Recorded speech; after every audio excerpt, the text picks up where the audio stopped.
Hello, friends, and welcome back to another round of stories about entitled people. Our story today features Clara, the kind of girlfriend who sees her partner's kids as competition. After stealing a birthday gift idea and passing it off as her own, she thought she'd outsmarted everyone, but the next year she got exactly what she deserved. But before we begin, best way to support our channel is to leave comments, like, and subscribe with the turned-on bell so you don't miss the new video every single day. All right, let's get into it. How I tricked my dad's girlfriend and aunt into giving him the wrong gift. This is a story about Clara, my dad's annoying and childish girlfriend. You need to know that Clara was quite a case. She tried by any childish manner to keep me and my sisters away from Dad. You also need to know that Dad was a good man, but he had some issues about being alone, so he sometimes was too passive about Clara's BS. So here goes. Clara managed to establish a very good relationship with one of my aunts, Dad's sister, based on the mutual hate they had for my mom. Let's call her Aunt Marge. One day, Marge went visiting Dad, and I saw her in the yard. She came to me and started chatting.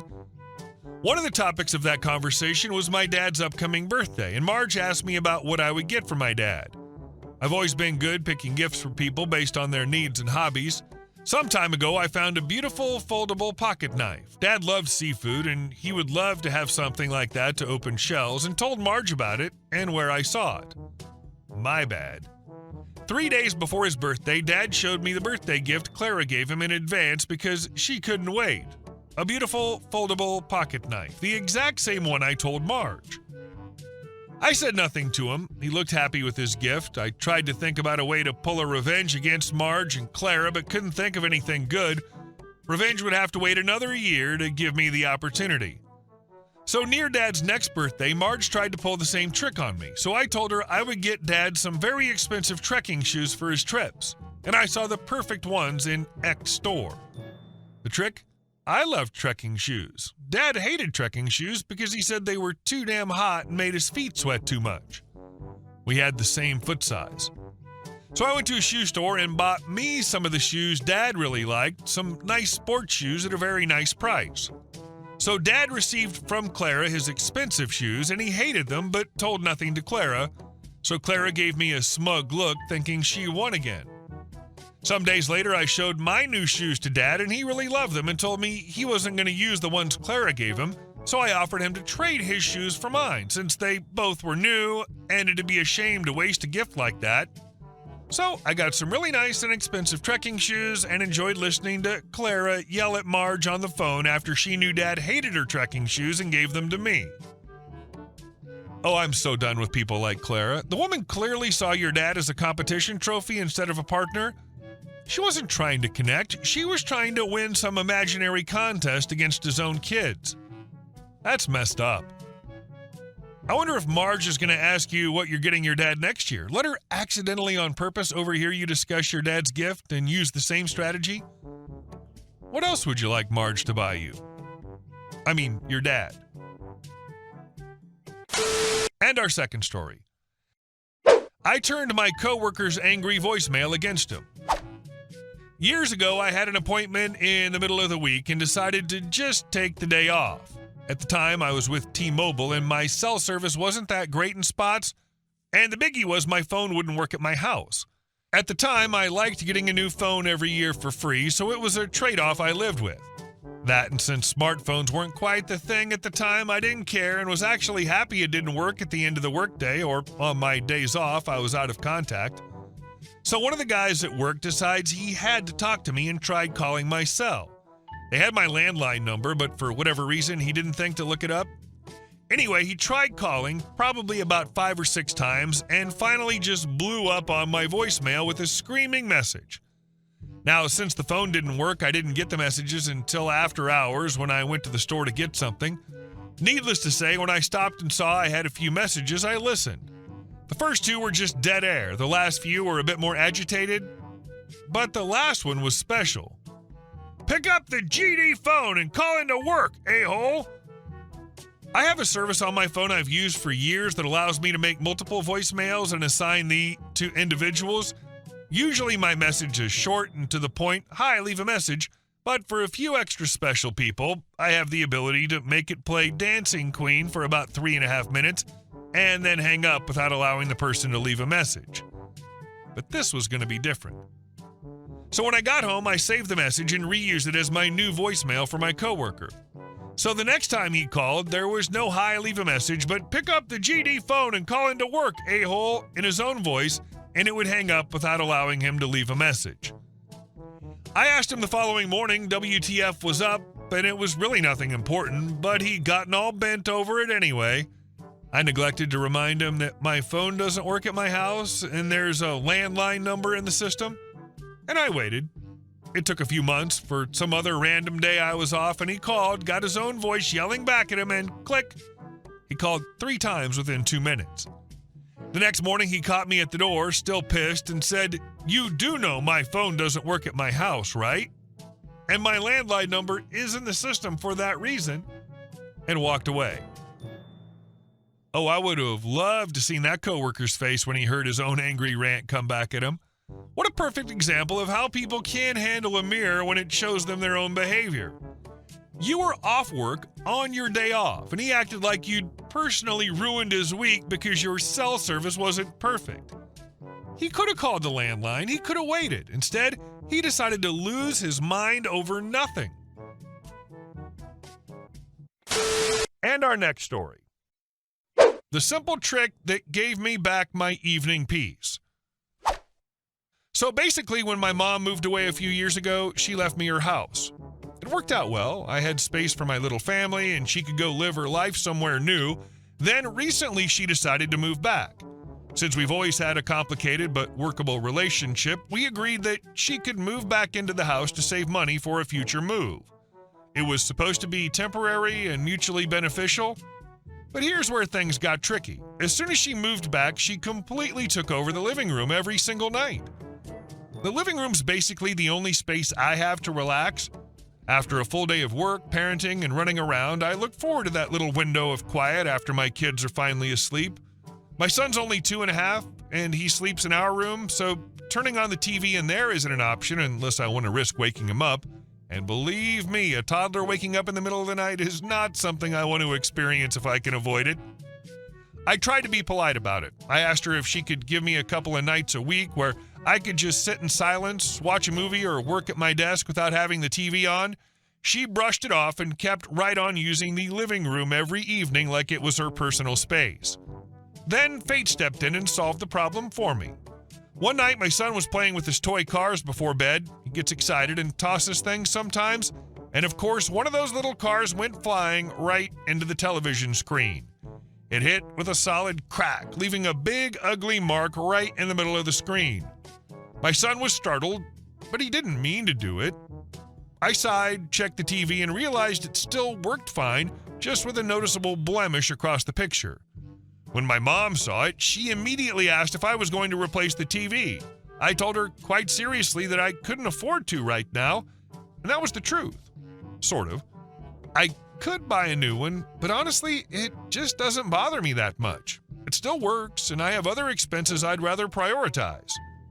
But here's where the magic happened. My mom doesn't want to watch TV on the broken screen. Suddenly, she's migrated to her bedroom where, and here's the kicker, she has a perfectly good 60-inch TV that she just refused to use before. She always insisted she preferred the living room TV, even though hers is newer and arguably nicer. Now that the living room screen has a big mark on it, she avoids it altogether. Which means I finally get my living room back.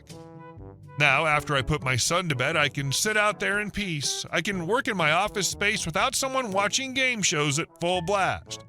I can even watch a movie, busted screen and all, without having to fight for control of the remote. And the best part? I didn't have to argue, nag, or get into a big fight to reclaim my space. The universe just handled it for me. So no, I'm not in any rush to replace that TV. Maybe one day I will, but for now, it's doing a perfect job of keeping the peace and keeping my living room mine. Nah, she should be glad you agreed to helping her save money for future move by having her stay. You're entitled to relax after little one's in bed. I'd say best petty move. And our last story. Vegan Karen goes too far, ends up in jail. 3 months ago, I was having one of those perfect days. Sun out, breeze just right, coffee in hand, walking my golden retriever, Worf. My neighborhood's usually peaceful. It's full of health-conscious folks, young professionals, yoga studios on every block, and enough vegan cafes to make tofu feel mainstream. That day, the local animal rights group, DXE, Direct Action Everywhere, was holding a protest in the park square. I didn't think much of it. I'm not vegan, but I respect people's choices. I even cut down on meat for health reasons. I just wanted to enjoy my walk with Worf, who was happily sniffing everything in sight. As I passed by, a young woman with messy blonde hair and a fake friendly smile called out, "Hey, what a beautiful pup. What kind is he?" She wasn't holding a sign or wearing anything that said she was part of the protest, so I just smiled back. "He's a golden retriever," I said. "He's got a really light coat. That's why he looks a bit different." Her smile disappeared instantly. "Oh," she said sharply, "so he isn't a purebred?" "Yeah," I replied, not really understanding where this was going. She crossed her arms. "Do you even know how many dogs are gashed every year in shelters? Millions die because of people like you who support breeders." I froze for a second, confused. "Look, I get where you're coming from," I said calmly, "but I went through a reputable breeder because I wanted specific traits. It doesn't mean I don't care about shelter dogs." I started to walk away, not wanting to get dragged into an argument, but she followed me. "You're selfish," she shouted. "You're literally funding animal slavery. What do you even feed him, huh? Do you give him meat?" I stopped and turned around. "That's none of your business. Please leave me alone." That must have triggered something in her because she snapped. "You're disgusting. You're an animal abuser hiding behind money. You think you love him, but you're his slave master." I tried to ignore her, pulling Worf closer as we crossed the square. And that's when she lunged. She grabbed Worf's leash right out of my hand, shoved me hard, and tried to run. My heart stopped. Worf barked and twisted back toward me, resisting her pull. I stumbled forward and managed to grab the leash again, but she started yanking and screaming, "I'm saving him! He doesn't belong to you!" I yelled, "Let go!" and struggled to hold on while Worf was panicking. Thankfully, one of my neighbors, Mark, who'd seen the entire thing from his cafe table, ran over. "Hey, let go of the dog!" he shouted. He grabbed her arm just enough to make her release the leash. Worf immediately ran to me, tail between his legs, trembling. Karen, that's what I'll call her, started yelling, "Animal abusers! You're all monsters!" as she backed away. Mark wasn't having it. "I saw everything," he told me. "Let's go talk to the cops right now." Conveniently, a police cruiser was parked just a block away overseeing the protest. We walked over and the officer rolled down his window. Before I could even explain, Karen followed us, still screaming, "He's abusing that dog. I tried to rescue it." The cop stepped out immediately. "Ma'am, stop yelling. What's going on?" I explained what happened, my voice shaking a bit. I told him she had tried to steal my dog and shoved me. Mark confirmed every detail, even pointing out the spot where it happened. Karen kept interrupting, calling me selfish and a murderer. The officer finally turned to her. "Ma'am, is this your dog?" "No," she said proudly, "but it shouldn't be his either." That was all the cop needed. He called for backup and cuffed her right there. "Ma'am, you're under arrest for assault and attempted theft," he said. She screamed and kicked as they put her in the squad car, shouting things like, "You're all complicit in animal genocide." It was surreal. A few minutes later, another officer came over to take our statements. They asked if I wanted to press charges. I looked down at Worf, who was still trembling beside me, and said, "Absolutely." Turns out Karen really was part of the DXE protest group. Because of her actions, the police revoked the entire group's permit to protest that day. I actually felt bad for the rest of them. They weren't bothering anyone, and I'm all for free speech. But Karen's outburst ruined it for everyone. 2 weeks later, I got a court date. The prosecutor told me that since Worf was worth $2,500, the attempted theft charge counted as a fifth-degree felony, which carries up to a year in jail and a fine matching the dog's value. During the hearing, she tried to defend herself, saying she was performing a rescue. The judge didn't buy it. Between the witness, the police report, and the fact that she shoved me in front of others, it was a pretty open and shut case.